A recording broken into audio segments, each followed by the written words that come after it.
Hello Telugu viewers, welcome back to ET. Ben 10 series లో villains మక్కెలు వెరగొట్టిన బెన్, గ్వెన్, కెవిన్ల ఏజ్ ఎంత? క్లాసిక్ టైంకి అయితే 10-11 ఉంటాయి. అదే వాళ్ళు పెద్దగా కనిపించిన ఎపిసోడ్స్ లో మహా అయితే 40+ ఉంటాయి అంతే. మనకి తెలిసిన గ్రాండ్ పా మ్యాక్స్ మాక్సిమం ఏజ్ ఎంత? కేవలం 92 ఇయర్స్. అదే బెన్ తో ఎక్కువ సార్లు పోరాడిన విలన్ విల్గాక్స్ ఏజ్ విషయానికి వస్తే జస్ట్ 240 ఇయర్స్. ఏంటి 240 ఇయర్స్ జస్ట్ 240యా? 92 ఇయర్స్ ఏజ్ కేవలమా? ఏంటి కామెడీగా ఉందా అని అనుకుంటున్నారా? నేనేం కామెడీ చేయట్లేదు. ఈ రోజుటి బెన్ 10 ఓల్డెస్ట్ క్యారెక్టర్స్ లో క్యారెక్టర్స్ ఏజ్ కానీ తెలిస్తే మీరే ఈ గ్రాండ్ పా మ్యాక్స్ అండ్ విల్గాక్స్ లాంటి characters age just 90 and just 240 అని అంటారు. మరి ఈ రోజుటి వీడియో ఏంటో అర్థమైంది కదా. బెన్ 10 సిరీస్ లోని ఓల్డెస్ట్ క్యారెక్టర్స్ ఏజ్. ఈ రోజుటి మన లిస్ట్ ని స్టార్ట్ చేసే కంటే ముందు మీరు వీడియోకి ఒక లైక్ చేసేయండి. అలానే నేను ఒక చిన్న కమర్షియల్ బ్రేక్ వేసుకొని వచ్చేస్తాను. ఇండియాస్ నెంబర్ 1 స్పోర్ట్స్ ప్లాట్ఫామ్ అయిన బెట్జిల్ తో అల్టిమేట్ గేమ్స్ ని అన్లాక్ చేయండి. బెట్జిల్ లో రిజిస్టర్ అయ్యి జిల్ గేమ్స్ పై 20 ఫ్రీ స్పిన్స్ అంట పొందండి. బెట్జిల్ లో జాయిన్ అయ్యి జిల్ గేమ్స్ ని ఆడుతూ ప్రతి వీక్ ఐఫోన్ 16 Pro Max ని అంట విన్ అయ్యే ఛాన్సెస్ ని పొందొచ్చట. రిజిస్టర్ అయ్యి 800 రూపీస్ ని క్లెయిమ్ చేసుకునే ఎగ్జైటింగ్ ఆఫర్ అంట మిస్ కాకండి. అంతేకాకుండా మీ ప్రతి డిపాజిట్ పై 2% ఎక్స్ట్రా అమౌంట్ ని కూడా వీళ్ళు ఇస్తున్నారట. అలానే 10,000 రూపీస్ ఏవియేటర్ గేమ్ పై వెల్కమ్ బోనస్ గా ఫ్రీగా యాప్ ని డౌన్లోడ్ చేసుకుని 200 రూపీస్ ని పొందొచ్చట. జిల్ యాప్ లో డిపాజిట్ అండ్ విత్డ్రాల్స్ కోసం PhonePe, Google pay and ఇతర బ్యాంక్స్ ని యూజ్ చేసుకుని fast, secure and ultra convenient transactions చేయొచ్చట. సో ఇంట్రెస్ట్ ఉన్నవారు కామెంట్ సెక్షన్ లో ఉన్న లింక్ తో బెట్జిల్ లో రిజిస్టర్ అయ్యి మీ 20 ఫ్రీ స్పిన్స్ ని అంట క్లెయిమ్ చేసుకోండి. గుర్తుంచుకోండి, ఇందులో ఫైనాన్షియల్ రిస్క్ ఉంటుంది. So play responsibly. జీ స్కేర్ 400+ ఇయర్స్ ఏజ్. యూనివర్స్ కి నల్వాయిడ్ కి మధ్యలో ఉండే అనూర్ డార్క్ స్టార్ సిస్టమ్ లోని అనూర్ అనే ప్లానెట్ కి రూలరే ఈ జీ స్కేర్. మనం బెన్ 10 వాచ్ లో గోస్ట్ ఫ్రీక్ గా చూసింది కూడా ఈ జీ స్కేర్ నే. జీ స్కేర్ ఎక్టోన్యూరైట్స్ అనే గోస్ట్ లాంటి ఏలియన్ స్పీషియస్ కి సంబంధించిన వాడు అండ్ వాళ్ళకి రూలర్ కూడా ఇతనే. అలా కొన్ని వందల ఏళ్లుగా తన డార్క్ కింగ్డమ్ ని నిరంకుశత్వంగా పాలిస్తున్న జీ స్కేర్ కి విల్గాక్స్ కి సంబంధించిన ఒక స్పేస్ షిప్ అనూర్ ప్లానెట్ పై క్రాష్ ల్యాండ్ కావడంతో ఆమ్నెట్రిక్స్ గురించి తెలుస్తుంది. ఆ ఆమ్నెట్రిక్స్ కానీ తన సొంతమైతే తను లైట్ లో తిరగొచ్చు, విశ్వాన్ని తన సొంతం చేసుకోవచ్చని తన రాజ్యాన్ని వదిలి ఆమ్నెట్రిక్స్ వేటకు బయలుదేరతాడు జీ స్కేర్. అలా బయటకు వచ్చిన జీ స్కేర్ ఆమ్నెట్రిక్స్ వేట ఏమైందో ఆల్రెడీ గోస్ట్ ఫ్రీక్ సీక్రెట్ ఆర్జన్ వీడియోలో క్లియర్ గా చెప్పాను. ఆ వీడియో లింక్ కింద డిస్క్రిప్షన్ లో ఉంటుంది. చూడాలనుకునేవారు ఒకసారి చూసేయండి. Verdona no particular age. Ben, Gwen కి గ్రాండ్ మాగా ఎంట్రీ ఇచ్చిన ఈ వర్డోనా యానోడైట్స్ అనే ఒక పవర్ఫుల్ ఏలియన్ స్పీషియస్ కి చెందింది. ఈ యానోడైట్స్ కి డిఎన్ఏ కానీ ఫిజికల్ మ్యాటర్ తో క్రియేట్ అయ్యే బాడీస్ కానీ ఉండవు. ఎందుకంటే వీళ్ళు మానా అనే ప్యూర్ లైఫ్ ఎనర్జీతో క్రియేట్ అయ్యే బీయింగ్స్. మ్యాక్స్ టెనిసన్ కి పార్ట్నర్ అయిన వర్డోనా మనకి కనిపించినప్పుడల్లా మామూలు మనిషిలా యంగ్ అండ్ ఓల్డ్ లుక్స్ లో కనిపించింది కదా. నిజానికి ఈ యానోడైట్ స్పీషియస్ కి వాళ్ళ బయలాజికల్ ఫిజియాలజీ కారణంగా ఏజ్ అనేది అప్లికబుల్ కాదు. కానీ తన కొడుకుల్ని, మనవళ్ళని చూడటానికి వచ్చినప్పుడు వాళ్ళకంటే యంగ్ గా కనిపిస్తే ఏం బాగుంటుంది. అందుకనే వాళ్ళకి తగ్గట్టే కనిపిస్తూ ఉంటుంది వర్డోనా. అంతేకాదు మ్యాక్స్ టెనిసన్ ని కలిసే టైంకే ఈ వర్డోనాకి కొన్ని వందల సంవత్సరాలు ఉండొచ్చు అనే టాక్ కూడా ఉంది. ఇంకా ఈ యానోడైట్స్ గురించి చాలానే డీటెయిల్స్ ఉన్నాయి. అవన్నీ కూడా తెలుసుకోవాలంటే ఈ వీడియో లింక్ అనేది కింద డిస్క్రిప్షన్ లో ఉంటుంది, చూసేయండి. Lord emperor Milleous age 900+ years. Incursions అనే ఫ్రాగ్ లాంటి వైలెంట్ ఏలియన్ స్పీషియస్ కి కింగే ఈ ఎంపరర్ మిలస్. ఇన్కర్షన్స్ కి హోమ్ వరల్డ్ ఉన్నప్పుడు ఆ ప్లానెట్ పై ఈ ఇన్కర్షన్స్ చాలా చిన్న చిన్న గ్యాంగ్స్ గా విడిపోయి కొన్ని యుగాల పాటు వాళ్ళలో వాళ్లే సివిల్ వార్ చేసుకుంటూ ఉండేవారు. దాంతో యాజ్మిత్ క్రియేట్ చేసిన ఎస్కలాన్ గురించి తెలుసుకున్న ఒక ఇన్కర్షన్ వారియర్ ఆ ఎస్కలాన్ ని దొంగిలించి తెచ్చి దాన్ని యూజ్ చేసి తమ ప్లానెట్ పైన సివిల్ వార్ ని ఎండ్ చేయాలనుకుంటాడు. కానీ ఎస్కలాన్ ని యూజ్ చేయటం చేతగాక వాళ్ళ ప్లానెట్ ని ఆ వారియర్ డిస్ట్రాయ్ చేసేస్తాడు. ఇదంతా జరిగిన తర్వాత వాళ్ళ ప్లానెట్ డిస్ట్రక్షన్ నుండి సర్వైవ్ అయిన ఇన్కర్షన్స్ ని ఒక powerful universal space warrior armies గా ఏకం చేసి ఆ ఆర్మీని ఒక డిక్టేటర్ లా గత 900 ఏళ్లుగా నడిపిస్తూ ఉంటాడు emperor Milleous. Sir George age 780+ years. Rome లో 231 ADలో పుట్టిన సర్ జార్జ్ కి ఇమ్మోర్టాలిటీ ఎప్పుడొచ్చిందో ఎలా వచ్చిందో ఎవ్వరికి తెలియదు. అయితే తను పుట్టిన 900 సంవత్సరాలకి అంటే మిడివల్ ఎరాలో నైట్ అనే ఒక గౌరవమైన రోల్ ని పొందిన జార్జి సర్ జార్జ్ గా మారి అప్పటి వరకు చిన్న చిన్న గ్రూప్స్ గా యూరోప్ మొత్తం ఉన్న చాలా మంది వారియర్స్ ని ఒక్కటిగా చేసి డ్రాగన్ లాంటి ఏలియన్స్ నుండి నుండి ఎర్త్ ని కాపాడటానికి ఫరెవర్ నైట్స్ అనే ఒక ఆర్గనైజేషన్ ని ఫామ్ చేస్తాడు. అయితే మిడివల్ ఎరాలో ఈ నైట్స్ అందరూ కూడా డ్రాగన్ ఆర్మీతో జరిగిన ఫైట్ లో ఓడిపోయినా ఒంటరిగానే పోరాడుతున్న సర్ జార్జ్ కి యాజ్మిత్ తన పవర్ఫుల్ ఇన్వెన్షన్ అయిన ఎస్కలాన్ స్వాడ్ ని ఇచ్చి డ్రాగన్ ని ఫస్ట్ టైం సర్ జార్జ్ చేత డిఫీట్ చేస్తాడు. ఇదంతా జరిగిన తర్వాత ఒక కామన్ ఓల్డ్ మ్యాన్ గా జీవితం గడుపుతున్న సర్ జార్జ్ దాదాపు మరొక 1000 సంవత్సరాల తర్వాత మేలుకున్న డ్రాగన్ చేతిలోనే చనిపోతాడు. యాజ్మిత్ ఏజ్ 1700 ఇయర్స్. ఎస్కలాన్ స్వాడ్, యూనిట్రిక్స్, ఆమ్నెట్రిక్స్ ఇలాంటి ఎన్నో ఇన్వెన్షన్స్ చేసిన ఈ చిన్ని జీవి బెంటెన్ టైం ప్రకారం ఇప్పటికే 1700 సంవత్సరాలు బ్రతికాడు. ఈ 1700 సంవత్సరాలు మాత్రమే కాదు, యాజ్మిత్ ప్రకారం తను మరొక 3000 సంవత్సరాలు మాత్రమే బ్రతుకుతాడంట. 3000 సంవత్సరాలని 3000 సంవత్సరాలు మాత్రమే అని నేను అనట్లేదు, యాజ్మితే అంటున్నాడు. 1700 సంవత్సరాలు ప్లస్ 3000 అంటే టోటల్ గా 4700 సంవత్సరాలు. ఇలా పురుగుల్ని పాకే వాటిని తినకుండా మంచి ఫుడ్ కానీ తింటే ఆ 300 సంవత్సరాలు కూడా కవర్ చేసి రౌండ్ ఫిగర్ 5000 సంవత్సరాలు బ్రతికేయచ్చు. అయినా మనిషి జీవితం గట్టిగా 70 సంవత్సరాలు ఉంటేనే అబ్బో చాలా కాలం బ్రతికేశామని అనుకుంటుంటే ఈ యాజ్మిత్ 1700 సంవత్సరాలు బ్రతికి ఇంకా మిగిలిన 3000 సంవత్సరాలని కేవలం 3000 సంవత్సరాలే బ్రతుకుతాను అని ఫీల్ అయిపోతున్నాడు. అంతకాలం బ్రతికి ఏం పొడి చేస్తాడు అని అనుకుంటున్నారా? మనలాంటోళ్ళు 70 సంవత్సరాలు బ్రతికినా అంతగా సాధించేది ఏమి లేదులే. కానీ ఈ యాజ్మిత్ అలా కాదు. తను బ్రతికిన 1700 సంవత్సరాల్లో చాలానే సాధించాడు. అవేంటో ఈ వీడియోలో ఉన్నాయి. ఈ వీడియో లింక్ కింద డిస్క్రిప్షన్ లో ఉంది. Dragon age 4000+ years. Dragon Ben face చేసిన అత్యంత పవర్ఫుల్ విలన్స్ లో ఎప్పుడు టాప్ లో ఉంటాడు. ఎందుకంటే ఈ డ్రాగన్ ని అంతం చేయటం బెంటెన్ టైమ్ లైన్ లో ఒక విలన్ అయిన విల్గాక్స్ కే సాధ్యమైంది. డ్రాగన్ బెంటెన్ యూనివర్స్ కి ఎంసీయూలోని డోరమాము లాంటి వాడు. ఎంసీయూలో డోరమాము ఎలా అయితే తన డార్క్ మ్యాజిక్ పవర్స్ ని వేరే డైమెన్షన్ వాళ్ళకి ఇచ్చి వాళ్ళని కరప్ట్ చేసి తన పనులకి ఎలా అయితే యూజ్ చేసుకుంటాడో అలానే ఈ డ్రాగన్ మానా అనే లైఫ్ ఎనర్జీని తనకిచ్చిన వారి కోరికల్ని తన పవర్స్ తో తీర్చి ఆ లైఫ్ ఎనర్జీతో తన పవర్స్ ని పెంచుకుంటూ ఉంటాడు. నిజానికి డ్రాగన్ కూడా యానోడైట్ వర్డోనా లానే ప్యూర్ ఎనర్జీ బీయింగ్. సో తను పొందే లైఫ్ ఎనర్జీతో డ్రాగన్ తన పవర్స్ ని ఇంక్రీజ్ చేసుకుంటున్నాడు అని చెప్పడం కంటే కూడా తనని తాను ఇంక్రీజ్ చేసుకుంటున్నాడు అని చెప్పొచ్చు. మరి ఇంత పవర్స్ ని గ్యాదర్ చేసిన ఏ విలనైనా సరే ఏమంటాడు? విశ్వాన్ని వణికిస్తా, డైమెన్షన్స్ కి దడ పుట్టిస్తా అని అంటాడు. సేమ్ అదే చేస్తాడు మన డ్రాగన్ కూడా.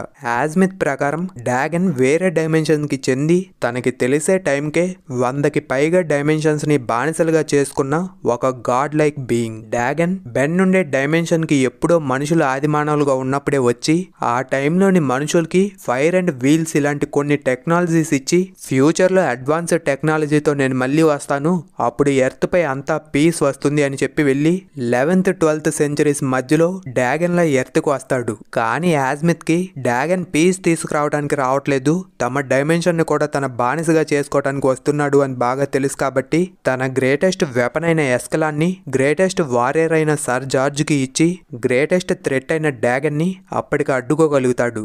ఆ తర్వాత మళ్ళీ మేలుకున్న డ్రాగన్ అంతకు మించిన బీభత్సం చేసి బెన్, గ్వెన్ అండ్ కెవిన్ ను కూడా వణికించి చివరికి విల్గాక్స్ చేతిలో అంతమైపోతాడు. ఈ డ్రాగన్ గురించి ఇంకా డీటెయిల్స్ కావాలంటే మీరు కొంచెం వెయిట్ చేయాల్సిందే. ఎందుకంటే నేను ఈ డ్రాగన్ సీక్రెట్ ఆరిజిన్ వీడియో ఇంకా చేయలేదు.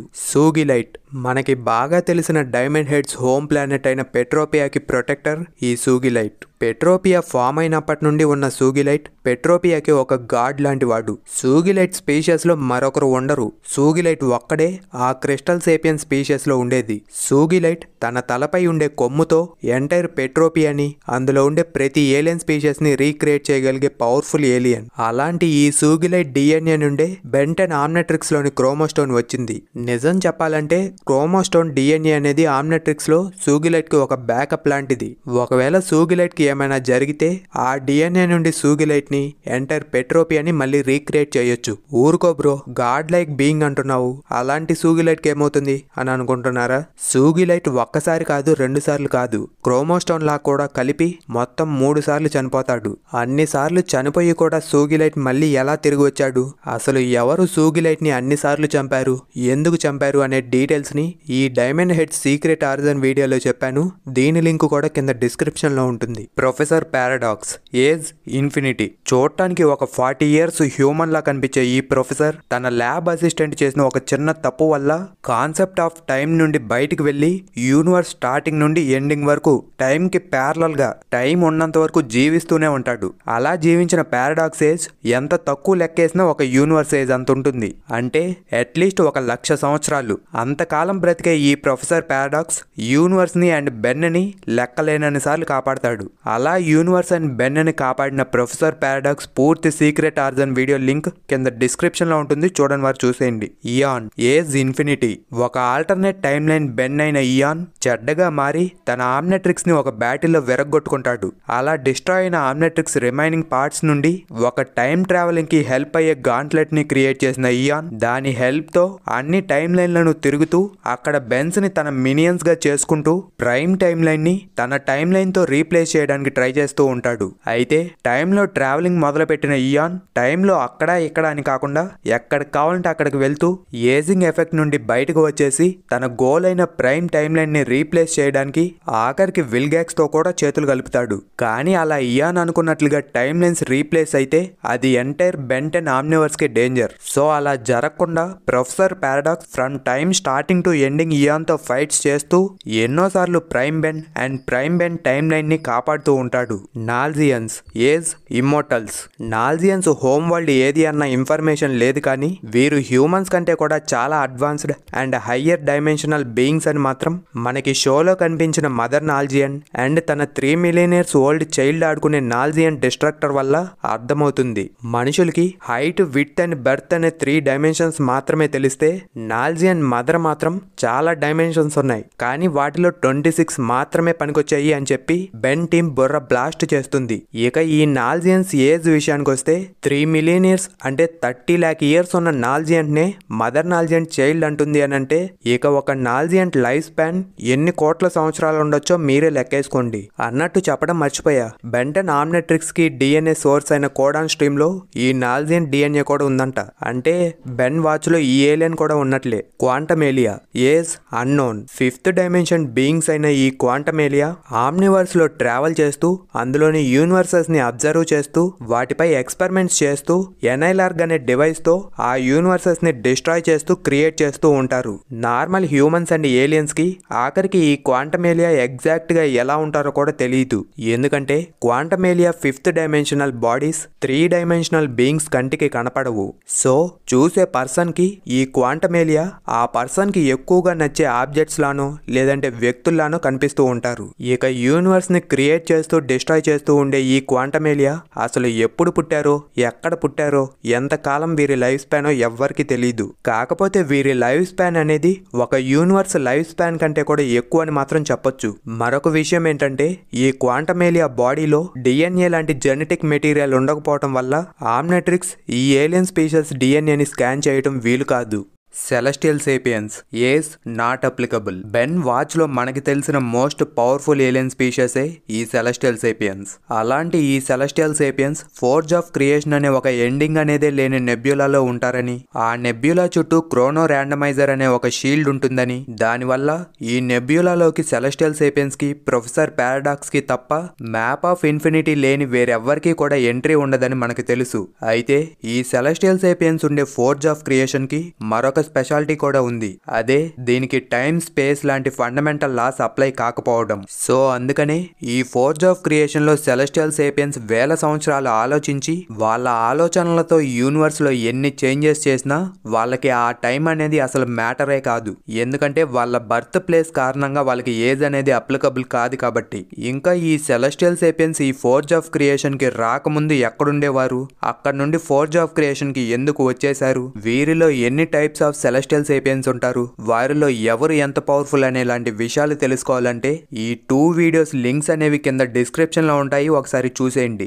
మాల్ట్రియంట్ age in a loop. Maltruant Ben 10 Omniverse లోని క్లాక్ వర్క్ స్పీషీస్ కి చెందినవాడే, కానీ మాల్ట్రియంట్ ఎప్పటివాడో, తన ఏజ్ ఎంతో, తన ఏ యూనివర్స్ కి చెందినవాడో చెప్పడం కష్టం. ఎందుకు ఇలా అంటున్నానంటే మాల్ట్రియంట్ కి తనకు కావాల్సినట్లు యూనివర్స్ అనే టైం ని క్రియేట్ చేసుకొని దాన్ని రూల్ చేయాలి అనే కోరిక ఉంటుంది.